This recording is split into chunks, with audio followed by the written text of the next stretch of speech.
ప్రభువుకు మహిమ కలుగునుగాక. ఈ సమయము మనకు అనుగ్రహించిన దేవుని స్తోత్రములు.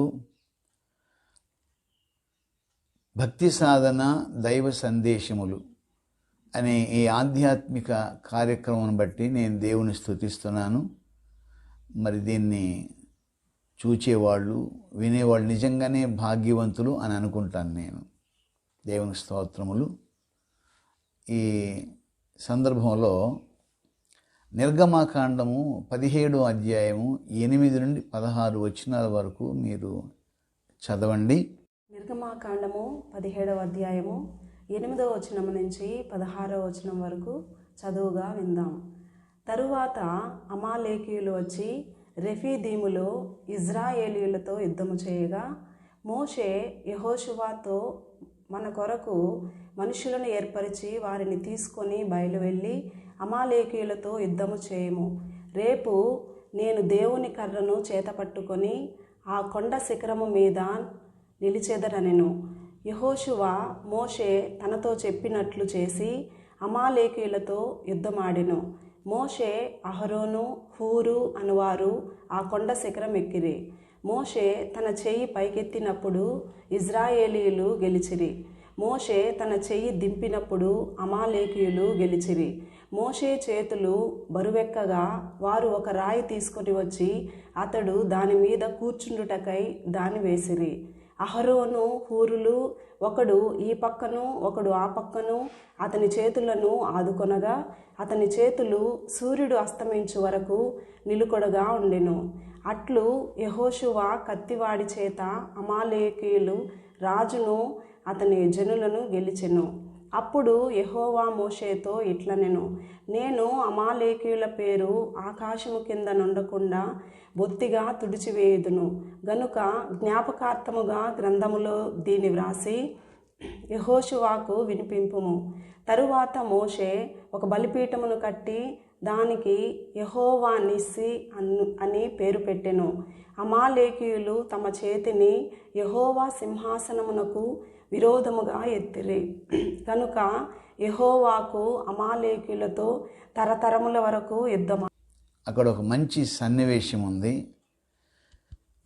ఇజ్రాయేలీలు ఐగుప్తులో నుండి బయలుదేరి కనాను దేశానికి వెళ్ళే మార్గములో వాళ్ళు ఒక రెఫీదీము అనే మైదానంలో దిగిరి.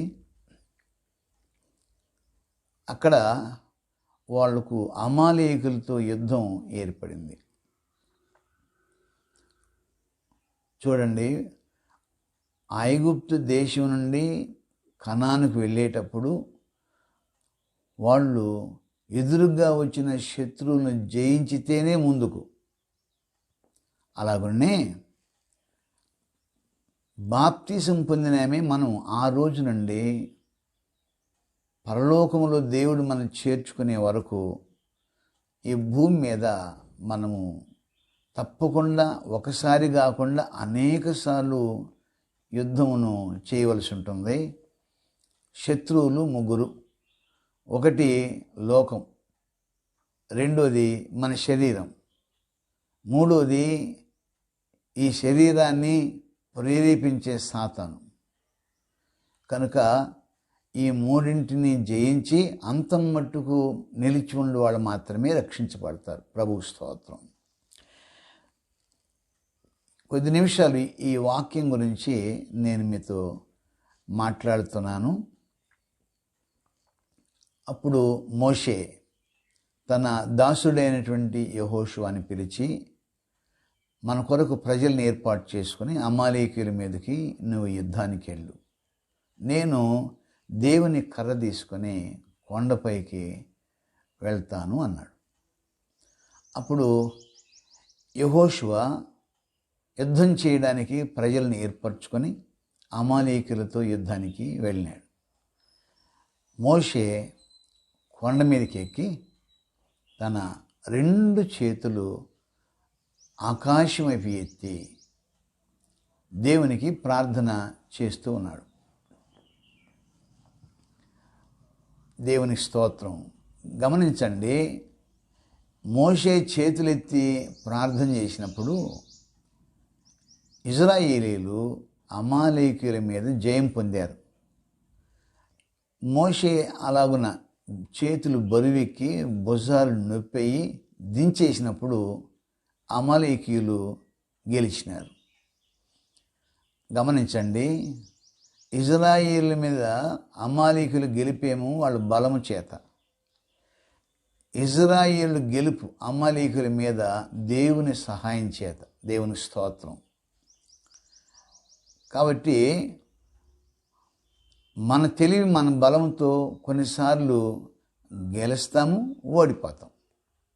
కానీ దేవుని సహాయం వలన ఓడిపోయే అవసరమే ఉండదు. దేవునికి స్తోత్రం.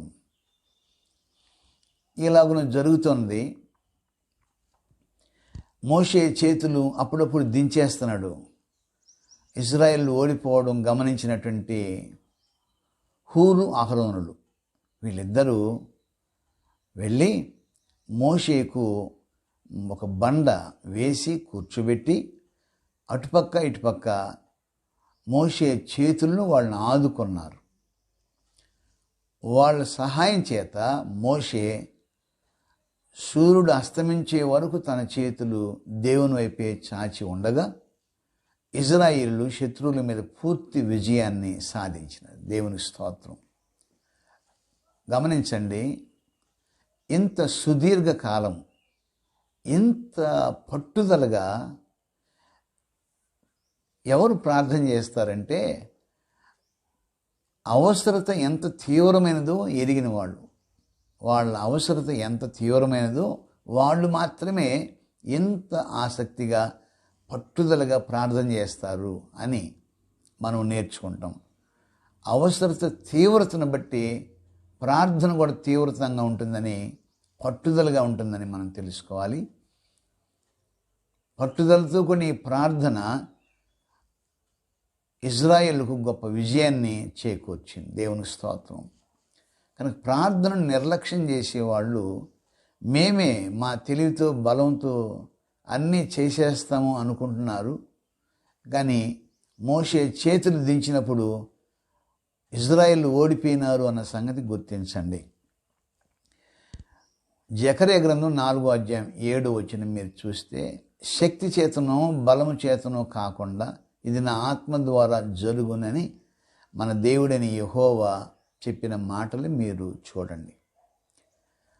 దినవృత్తాంతం 2వ గ్రంథం 32వ అధ్యాయం మీరు 8వ వచనం చదివితే, హిజ్కియా ఆనాడు యూదులతో అన్నమాట, అషూరు రాజు యొక్క ధైర్యం ఏంటంటే వాని మాంస సంబంధమైన బాహువే.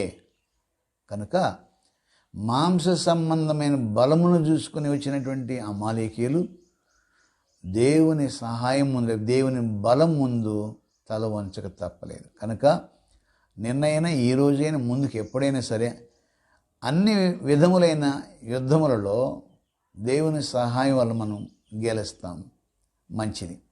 ఆ తర్వాత నేను ఇలాగ అనుకుంటున్నాను, ఒక కుటుంబము భౌతికంగా కానీ ఆధ్యాత్మికంగా కానీ విజయ పదంలో కొనసాగాలంటే, ఒక సంఘం వాళ్ళ పరిచర్య విజయ పదములు దూసుకొని వెళ్ళాలంటే మోషే లాంటి నిజమైన అక్కర కలిగినటువంటి, నిజమైన విశ్వాసం కలిగినటువంటి, బాధ్యతతో ప్రార్థన చేసేటువంటి నాయకులు ఇంట్లో ఉండాలి, సంఘంలో ఉండాలి. దేవుని స్తోత్రం.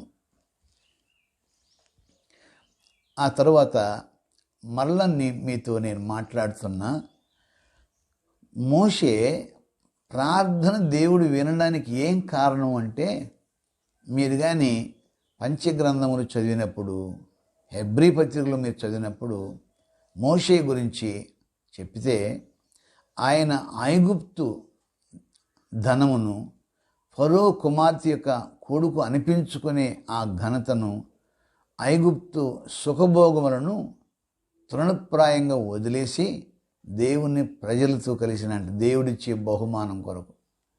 ఆ తర్వాత మన దేవుడైన యెహోవా ఈ మోషే గురించి చెప్పిన మాట ఏంటంటే, ఈ భూలోకంలో ఇంతటి సాత్వికుడు ఎవరూ లేరు అనే ఒక మాట చెప్పాడు. ఆ తర్వాత ఈయన ఇజ్రాయేలును తన ప్రాణంతో సమానంగా ప్రేమించినవాడు. అంతేకాదు దేవుని ఇల్లంతటిలో నమ్మకమైన వాడని కూడా మనం చదువుతాం. సో ప్రార్థనాపరుడికి తప్పకుండా ఇలాంటి అర్హతలు ఉండడం ఎంతైనా అవసరమే కదా. దేవుని స్తోత్రం. ఎందుకంటే యోహాను సువార్త 9వ అధ్యాయం 31వ వచనం మీరు చదవమని కోరుతున్నా. అంతేకాకుండా దైవ చిత్తానుసారముగా మనం ఏది అడిగినను దేవుడు తప్పకుండా అనుగ్రహించును అన్నది మన ధైర్యం. దేవుని స్తోత్రం. ఆ తర్వాత గమనించండి, ఇజ్రాయేలులు అమాలీకుల మీద అద్భుతమైన విజయాన్ని సాధించినారు. మీరు చూసినట్టయితే ఈ యుద్ధము ఒక్క ప్రజల మూలంగానే కాదు, ఒక్క యెహోషువ మూలంగానే కాదు, ఒక మోషే మూలంగానే కాదు, ఒక హూరు అహరోనుల మూలంగానే కాదు. ఇది సమిష్టిగా, ఇది అందరి విజయం. మోషే ప్రార్థన చేస్తే మోషే బలహీనపడినప్పుడు హూరు అహరోనులు ఆదుకున్నారు. అంటే ఆ సమయంలో ఆదుకోక తప్పదు. తర్వాత యెహోషువ ప్రజలను యుద్ధానికి నడిపించడం అవసరం, ప్రజలు యుద్ధం చేయడం అవసరం. కనుక అమాలీకుల మీద ఈ సంపూర్ణ విజయానికి కారణం ఏ ఒక్కరూ కాదు, కానీ దేవుని సహాయం వలన అందరూ సమిష్టిగా పనిచేయడం మూలంగానే. అందుకని ఒక కుటుంబము ఆధ్యాత్మికంగా కానీ భౌతికంగా కానీ సమాజంలో గౌరవప్రదంగా బ్రతకాలంటే ఇంట్లో ఏ ఒకరు బాధ్యత తీసుకుంటే కాదు, ఇంట్లో ఉన్న వాళ్ళందరూ సమిష్టిగా పనిచేయాలి. సంఘం కూడా అందరూ సమిష్టిగా బాధ్యత వహించి సంఘం క్షేమం కొరకు పరిచర్య విస్తరణ కొరకు చేస్తే అది కూడా వృద్ధి చెందుతుంది. ఒక దేశ క్షేమం అనేది ఏదో అధికారులు పరిపాలకుల మీదనే కాదు, ప్రజలందరి మీద కూడా ఆధారపడి ఉందని మనం తెలుసుకోవాలి. దేవుని స్తోత్రం. కానీ కుటుంబంలో సంఘంలో అందరూ కలిసి పనిచేసి కుటుంబాన్ని సంఘాన్ని గొప్ప అభివృద్ధి పదంలోకి తీసుకొచ్చేటువంటి వాళ్ళ సంఖ్య ఎంత మేరకు ఉన్నదో ఒకసారి మీరు చూడాలని నేను కోరుతున్నాను. దేవుని స్తోత్రములు. ఇంకా ఒక మాట మీకు చెప్పాలి. దైవజనుడు మోషే బలహీనపడిపోతూ ఉన్నాడు. మామూలుగా ప్రియులారా, ఈయన బలహీనపడడం ఏంటి? మనిషి కనుక ఎంత పెద్ద వాక్య జ్ఞానం ఉన్నవాళ్ళైనా, ఎన్ని తలాంతులు ఉన్నవాళ్ళైనా తప్పకుండా మనుషులు కనుక ఆయా సమయాలలో బలహీనపడే అవకాశం ఉన్నది. అప్పుడు సేవకులను దూషించి నిందించి మరింత కించపరిచి వదిలేయకుండా హూరు అహరోనుల వలె ఆదుకోవడం ఎంతైనా అవసరం. మోషే ప్రార్థన ఇజ్రాయేల్కి అవసరం కాబట్టి మోషేని బలపరచడం కూడా ఇజ్రాయేల్ యొక్క బాధ్యతే కదా. మరి దేవుని స్తోత్రం. నువ్వు సేవకుడు అయితే ఎట్లా బలహీనపడతావు? వాళ్ళు సేవకులు కదా, ఇలాంటి మాటలు అనడం సరికాదని నేను మీకు తెలియజేస్తున్నాను. ఇక ఇజ్రాయేలు అమాలీకులను గెలిచిన తర్వాత దోపు సొమ్ము వచ్చి ఉంటాం. దోపు సొమ్ము ఇది అందరూ పంచుకొని ఉంటారు. అవును, మరి అందరూ పనిచేస్తే అందరికీ ఆదాయం. అట్లాగనే సంఘం క్షేమం కొరకు పనిచేసే వాళ్ళందరూ తప్పకుండా వాళ్ళ పనితీరుని బట్టి దేవుడు వాళ్ళని దీవిస్తాడని కూడా నేను మీకు తెలియజేస్తున్నా. ఇక చివరిగా అక్కడ మన దేవుడైన యెహోవా ఒక బలిపీఠం కట్టమన్నాడు, కట్టారు. దానికి ఒక పేరు పెట్టారు. అదేదనగా యెహోవా నిసి, అనగా అమాలేకుల మీద ఇజ్రాయేలుకు జయమిచ్చిన వాడు యెహోవాయే. ప్రభుకు స్తోత్రం. కనుక దేవుని ప్రియమైన వాళ్ళరా, దేవుని సహాయం ఉండి ఓడిపోయిన సందర్భాలు ఎక్కడ ఉండవు. దేవుడు లేకుండా అన్ని సందర్భాల్లో గెలిచినటువంటి పరిస్థితులు కూడా ఉండవు. అంటే మనుషులుగా గెలుస్తాం, ఓడిపోతాం, కానీ దేవుడు వలన ఓటం అనేది ఉండదు. ప్రభువుకు మహిమ కలుగును గాక. అందుకని ఒక దేవుని సేవకుడిగా మీరు ఎల్లప్పుడూ దేవుని సహాయం మీద ఆధారపడమని కోరుతున్నాను. అలాగనే సంఘము అన్ని విధాలుగా బాగుండడం కొరకు ఖచ్చితంగా సేవకునితో కలిసి అందరూ పనిచేయాలని మనం వాక్యం ద్వారా తెలుసుకున్నాం. మాట వినండి. ఎవరైనా మంచి నాయకులుగా ఉండి వాక్యం చెప్తూ మీకు బుద్ధి చెప్తూ నడిపిస్తూ ఉంటారు అనుకోండి, ఆ సేవకుల్ని వాళ్ళ పనితనాన్ని బట్టి రెండంతలుగా వాళ్ళని సన్మానించాలని ఒక మాట, అన్ని మంచి పదార్థంలో భాగమయ్యాలని కూడా అక్కడ మనం చదువుతాం. ప్రభుకు స్తోత్రములు. కనుక దేవుని యొక్క వాక్యం యొక్క మాట ఉంది. రోమాపత్రికలో మీరు 12వ అధ్యాయం 11వ వచనం మరి 12వ వచనం కూడా చదవండి. రోమీయులకు రాసిన పత్రిక 12వ అధ్యాయము 11, 12 వచనాలు చదువుగా విందాం. ఆసక్తి విషయంలో మాంద్యులు కాక ఆత్మయందు తీవ్రత గలవారై ప్రభువుని సేవించుడి. నిరీక్షణ గలవారై సంతోషించుచు, శ్రమయందు ఓర్పు గలవారై, ప్రార్థన యందు పట్టుదల కలిగియుండుడి. అక్కడ దేవుణ్ణి సేవించే విషయంలో అలసత్వం వహించకూడదు, అంటే తీవ్రత తగ్గనేకూడదట. రెండవది, ప్రార్థన చేసే విషయంలో మాత్రం సళ్ళు వదలకూడదు. అంటే అర్థం ఏంటి? పట్టుదలగా. దీని భావం ఏంటంటే విజయము దొరికే వరకు మీరేమైతే ప్రార్థన చేస్తున్నారో ఆ ఫలాన్ని మీరు చూచే వరకు ప్రార్థన విడవకూడదు. దేవునికి స్తోత్రం. గమనించండి. కనుక ఈ విజయంలో మొదటి పాత్ర దేవుడిది, ఆ తర్వాత అందరిది. అంటే దేవుడు, ఇజ్రాయేలు ప్రజలందరూ కలిసి పనిచేశారు. దేవుని ఘనత, ప్రజలకు ఆశీర్వాదం. ఈ పాఠమును తీసుకొని మరి ఇందులో మీరు నేర్చుకునే విషయాలు తెలుసుకొని మీరు కూడా అలాగా పాటించి మరి భూమి మీద మనం జీవించిన కాలంలో వచ్చే యుద్ధాలలో మీరు కూడా గెలవాలని కోరుకుంటున్నాను. అటువలే మా కొరకు కూడా మీరు ప్రార్థన చేస్తారని నేను మనవి చేస్తున్నా, మీకోసం ప్రార్థన చేస్తున్నాను. పరలోకమందున్న మా తండ్రి, మీ స్తోత్రములు. ఏ కాలములోనైనా, ఏ సమయంలోనైనా ఎల్లప్పుడూ అందుబాటులో ఉండే దేవుడు నీవు. ఏ విధమైన సహాయమైన, ఎంత సహాయమైన చేయుటకు సమర్థుడవు, సహాయం చేయుటకు ఎదురు చూస్తున్న మంచి దేవుడు, నీ స్తోత్రములు. మీ కుమారుడైన యేసు ప్రభువును మా కొరకు మీరు ఇవ్వడంలో మీ ప్రేమ ఎంత గొప్పదో మాకు అర్థమవుతుంది. మీ కుమారుడైన యేసు ప్రభు తనను తానే శిలువకు అప్పగించుకోవడంలో ఆయన మా ఎడల చూపిన ప్రేమ ఎంత గొప్పదో మేము ఎరుగుతూ ఉన్నాం. మీ స్తోత్రములు అయ్యా.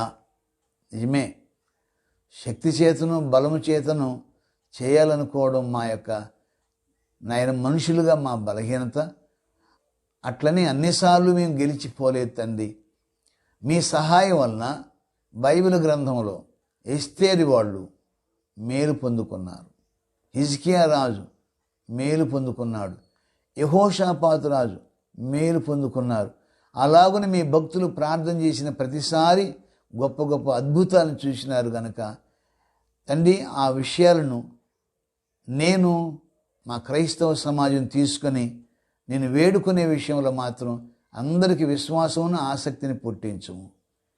ఈ భక్తి సాధన సందేశములను తండ్రి మా క్రైస్తవ సమాజం యొక్క ఆధ్యాత్మిక మేలు కొరకు మీరు ఆశీర్వదించి విస్తరింప చేయమని ప్రభువైన యేసుక్రీస్తు ద్వారా నేను అడిగి వేడుకుంటున్నాము తండ్రి. ఆమేన్.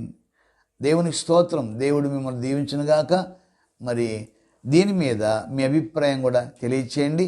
ఇది ఒకవేళ వివరణ చక్కగా ఉంది అనంటే ఇతరులకు కూడా మీరు దీన్ని షేర్ చేయమని కూడా మనం చేస్తున్నాను. అంతేకాదు, మేము దైవ సన్నిధిలో ఏకాంతముగా అనే 2 పుస్తకాలు రాశాను. మొదటి ప్రచురణ, రెండవది కూడా చేశాం. వాటి కొరకు సంప్రదించవచ్చు.